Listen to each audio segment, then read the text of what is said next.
Assalamualaikum warahmatullahi wabarakatuh. Perkenalkan, nama saya Melsi Jupri.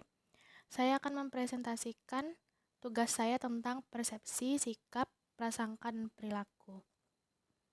Baiklah, yang pertama yaitu pengertian dari persepsi. Persepsi merupakan suatu proses yang ditempuh individu untuk mengorganisasikan dan menafsirkan kesan-kesan indera mereka agar memberikan makna bagi lingkungan mereka. Persepsi itu sama dengan pandangan atau penilaian terhadap stimulasi yang diterima. Penilaian atau makna itu bisa ber- bisa menghasilkan positif ataupun negatif. Dan persepsi itu menentukan jumlah pilihan yang ada dalam ruang pandangan kita.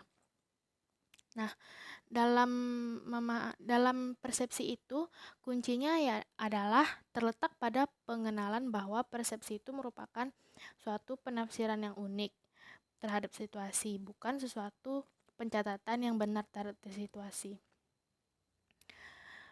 Selanjutnya yaitu ada subproses persepsi. Yang pertama yaitu stimulasi. Stimulasi merupakan situasi di mana terjadinya ketika seseorang dihadapkan dengan sebuah situasi. Yang kedua yaitu registrasi. Registrasi merupakan mekanisme fisik yang berupa penginderaan dan syarat seseorang yang mempengaruhi persepsi. Yang ketiga yaitu interpretasi. Interpretasi merupakan suatu kesan atau pandangan teoritis terhadap sesuatu. Yang ketiga yaitu ada feedback. Feedback ini merupakan umpan balik.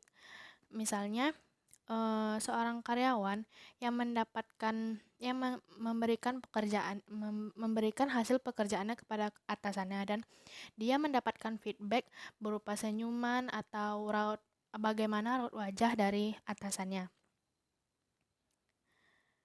Lalu kita masuk ke topik yang kedua yaitu sikap. Sikap atau attitude merupakan suatu kecenderungan untuk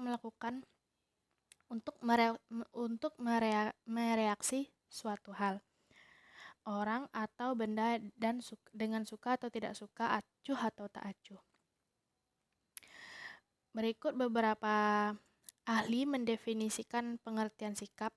Yang pertama yaitu ada Fishbein, yaitu dia mengartikan bahwa sikap itu merupakan predisposisi emosional yang dipelajari untuk merespons segala konsisten terhadap suatu objek.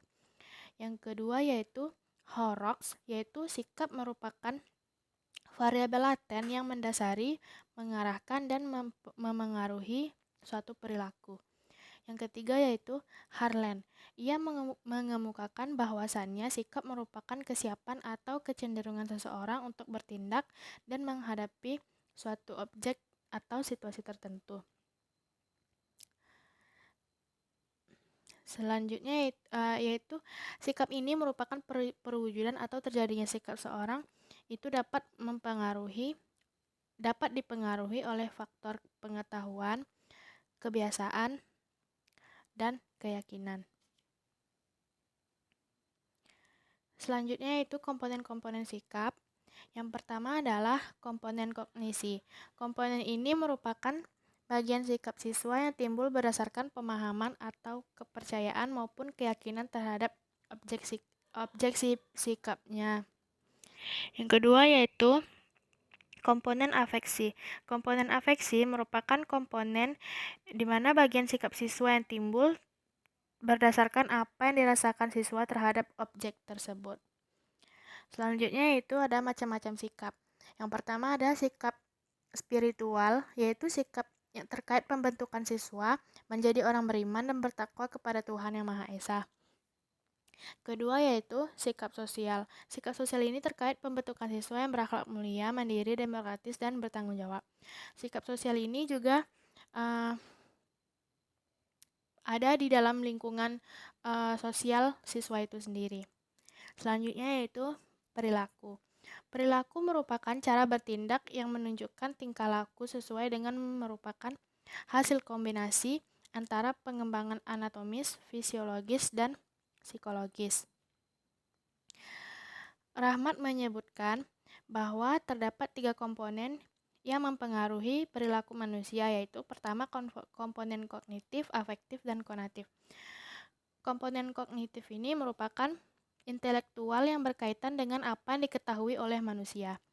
Yang kedua yaitu afektif, yaitu merupakan aspek emosional. Yang ketiga yaitu aspek konatif, yaitu aspek yang berhubungan dengan kebiasaan dan kemauan bertindak. Selanjutnya yaitu proses pembentukan perilaku. Di sini Walgito menyimpulkan bahwasannya yang pertama ada cara pembentukan perilaku dengan conditioning atau kebiasaan. Jadi perilaku itu bisa terbentuk dari sebuah kebiasaan yang biasa kita lakukan sehari-hari. Yang kedua yaitu pembentukan perilaku dengan pengertian. Cara ini didasarkan atas teori belajar kognitif, yaitu belajar disertai adanya pengertian. Jadi di sini siswa dalam belajarnya, jika ia mendapatkan sebuah pengertian, berarti dia telah melakukan belajar kognitif. Yang ketiga yaitu pembentukan perilaku dengan menggunakan model Discamping. Cara-cara melakukannya yaitu dengan model atau contoh. Selanjutnya yaitu faktor yang mempengaruhi perilaku manusia. Yang pertama ada faktor personal. Dalam faktor personal itu ada faktor biologis, yaitu faktor biologis adalah faktor yang terlibat dalam seluruh kegiatan manusia. Yang kedua yaitu faktor sosiopsikologis, yaitu dapat dibagi ke dalam 3 komponen. Di antaranya yaitu ada komponen afektif, merupakan aspek emosional dari faktor sosiopsikologis. Yang kedua itu komponen kognitif, yaitu aspek intelektual yang berkaitan dengan apa yang diketahui manusia. Yang ketiga itu komponen kognitif, yaitu visional yang berhubungan dengan kebiasaan dan kemauan bertindak.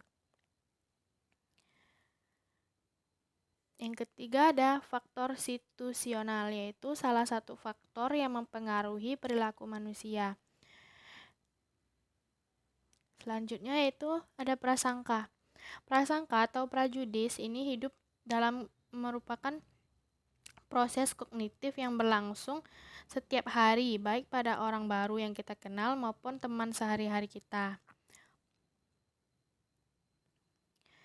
Ada beberapa faktor yang mempengaruhi prasangka.